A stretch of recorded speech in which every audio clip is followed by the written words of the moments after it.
नमस्कार, आप देख रहे हैं चैनल देवभूमि। इस वीडियो में हम बहुत ही क्रिस्पी एंड शॉर्ट में आपको बताएंगे कि इस माह दिसंबर में या मार्गशीर्ष मास की जो पहली एकादशी है वो किस दिन है, उसकी पूजा विधि क्या होनी चाहिए और उसके पारण का समय क्या है, क्योंकि तीनों ही जानकारियाँ बहुत महत्वपूर्ण हैं। और अभी ये हमने एक नया ट्रेंड शुरू किया है जिसमें हम बहुत ही क्रिस्पी एंड शॉर्ट में आपको इन्फॉर्मेशन देते हैं। बहुत बड़े बड़े वीडियोज़ बनाने पर हमारे जो व्यूवर्स हैं उनको बहुत मेहनत करनी पड़ती है सही इन्फॉर्मेशन लेने के लिए, इसीलिए आपको हमारे यहाँ पे मिलेगी बहुत ही कम टाइम में पूरी जानकारी। देखिए, एकादशी जो है मार्गशीर्ष मास की जो पहली एकादशी होती है ये आती है देवउठनी एकादशी के बाद, इसीलिए इसको उत्पन्ना एकादशी भी कहते हैं। उत्पन्ना एकादशी क्यों? क्योंकि इस दिन एकादशी उत्पन्न हुई थी। एकादशी जो है देवी एकादशी की उत्पत्ति इस दिन हुई थी, इसीलिए इसको उत्पन्ना एकादशी कहा जाता है। ये महत्वपूर्ण इसलिए भी हो जाती है क्योंकि इसी से अगर किसी ने अभी जीवन में एकादशी व्रत नहीं किया है तो इस दिन से, इस तिथि से, इस उत्पन्ना एकादशी से वो एकादशी व्रत उठा सकते हैं। ये सबसे शुभ और उत्तम माना जाता है। इसके अलावा देवउठनी से भी कुछ लोगों ने उठाया हो क्योंकि बहुत बड़ी एकादशी होती है तो उससे भी अच्छा था, लेकिन इस दिन एकादशी उत्पन्न हुई थी। इसकी कथा भी हमारे चैनल पर उपलब्ध है, वो भी आप वहाँ पे सुन सकते हैं। तो ये जो एकादशी है इस दिन आप सुबह ब्रह्म मुहूर्त में उठें। सर्दियों का मौसम है, ठंड बढ़ गई है, ब्रह्म मुहूर्त में नहीं तो सूर्योदय से पहले उठ जाएं। सूर्योदय से पहले उठने के बाद स्नान आदि करने के बाद आप अपने मंदिर में जहाँ भी आपको पूजा पाठ करनी है वहाँ बैठ जाएं। एक चौकी लें, पट्टा लें, उस पर पीला वस्त्र अगर घर में है तो बिछाएं, नहीं भी है तो कोई बात नहीं। भगवान विष्णु की तस्वीर रखें और गणेश जी स्थापित करें। उनको आसन देने के लिए आप फूल जो है आपके पास उपलब्ध हो वो रख दीजिए, उनके ऊपर उनको स्थापित कीजिए। शुद्ध जल से स्नान कराइए। शुद्ध जल क्या? आप घर में पानी आता है उसको किसी ग्लास में, किसी लोटे में, जो साफ़ लोटा या ग्लास हो उसमें रख डालिए। थोड़ा सा गंगा जल उसमें डाल दीजिए, उससे थोड़े छींटे दीजिए भगवान विष्णु को, गणेश जी को। उसके बाद साफ़ वस्त्र से उनको पोंछ दीजिए। साफ़ वस्त्र से पोंछने के बाद उनको तिलक कीजिए। तिलक करने के बाद आप उनको फूल माला पहनाइए, फूल अर्पित कीजिए। वस्त्र के रूप में मौली आपके पास होगी, मौली छोटा सा टुकड़ा तोड़िए और दोनों को अर्पित कीजिए। इसको हम वस्त्र के रूप में कहेंगे। इसके बाद आप भगवान को एकादशी व्रत का संकल्प करेंगे।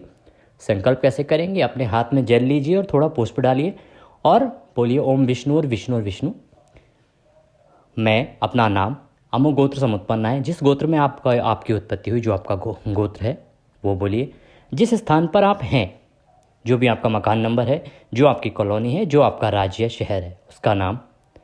और हे प्रभु, हम आज ये संकल्प करते हैं कि आज के दिन हम एकादशी का व्रत निराहार रह के पूरे विधि विधान से करेंगे, को हम सफलतापूर्वक कर सकें, इसकी हमें शक्ति दें और अपना आशीर्वाद प्रदान करें। वह संकल्प आप भगवान के चरणों में छोड़ दीजिए और उसके बाद भगवान विष्णु के मंत्रों का जाप कीजिए। एकादशी का महात्म्य अवश्य सुनना चाहिए। आपके पास पुस्तक है, पुस्तक से पढ़िए, नहीं है तो हमारे चैनल पे जुड़े रहिए। प्रत्येक एकादशी की कथा यहाँ पर सुनाई जाती है, जो ऑथेंटिक कथा होती है, जो कि जेन्युइन कथा है भगवान की, वही कथा आपको हमारे चैनल पर मिलती है। तो आप वहाँ से आप उसको सुन सकते हैं। सुनने के बाद आरती करें, आरती करके भगवान को भोग लगाएं।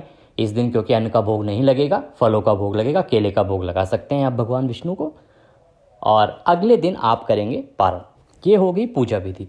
अब बात आती है कि ये जो उत्पन्ना एकादशी है, मार्गशीर्ष मास की कृष्ण पक्ष की एकादशी, या ये कहें कि दिसंबर की एकादशी, दिसंबर 2023 की एकादशी, ये है कब? देखिए, मार्गशीर्ष मास की ये जो एकादशी है ये आरंभ हो रही है 8 दिसंबर को वह 5:06 से, और ये रहेगी 9 दिसंबर को सुबह 6:31 तक। अब ये व्रत कब रखा जाएगा? इसका जो जितने भी हमारे गृहस्थी लोग हैं, गृहस्थ आश्रम वाले, उन सभी को व्रत रखना है इसका 8 दिसंबर को। 8 दिसंबर को व्रत रखेंगे, 9 दिसंबर को पारण करेंगे। जो हमारे वैष्णव संप्रदाय के लोग हैं, साधु संत हैं, वो सभी जो व्रत रखेंगे वो रखेंगे 9 दिसंबर को, और वो 10 दिसंबर को इसका पारण करेंगे। जाता है कि उदया तिथि के अनुसार हम किसी तिथि का व्रत पूजन करते हैं, तो इस प्रकार से ये 8 दिसंबर को होगी एकादशी, जो कि दशमी युक्त होगी, और द्वादशी युक्त जो व्रत होगा वो होगा 9 दिसंबर को। इसका पारण, अब पारण की बात आती है तो जो 8 दिसंबर को व्रत कर रहे हैं वो पारण करेंगे 9 दिसंबर को, और पारण का इस दिन समय रहेगा दोपहर को 1:16 से 3:20 तक। दोपहर को 1:16 से 3:20 तक ये शुभ समय है पारण के लिए। इस समय में आप पारण कीजिए, भगवान विष्णु का आशीर्वाद आपको अवश्य प्राप्त होगा। एकादशी से जुड़ी हुई और कोई जानकारी आप चाहते हैं कमेंट बॉक्स में लिख के पूछ सकते हैं। जो भी आपके सवाल हो आप पूछेंगे, हम जवाब अवश्य देंगे कि आप किसी भी प्रकार का क्या खाएं क्या ना खाएं, किस दिन नियमों को किस प्रकार से पालन करना चाहिए, उसके लिए अलग से वीडियो हमने चैनल पर डाल भी रखे हैं। ये थी बहुत ही सूक्ष्म जानकारी एकादशी कब है और पूजा विधि के बारे में। आशा करते हैं वीडियो आपको अवश्य पसंद आएगा।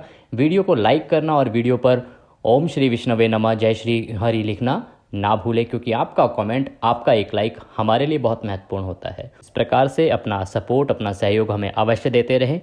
आज के इस वीडियो में अभी के लिए इतना ही। अगले वीडियो में फिर होगी आपसे मुलाकात, तब तक के लिए जय श्री हरि।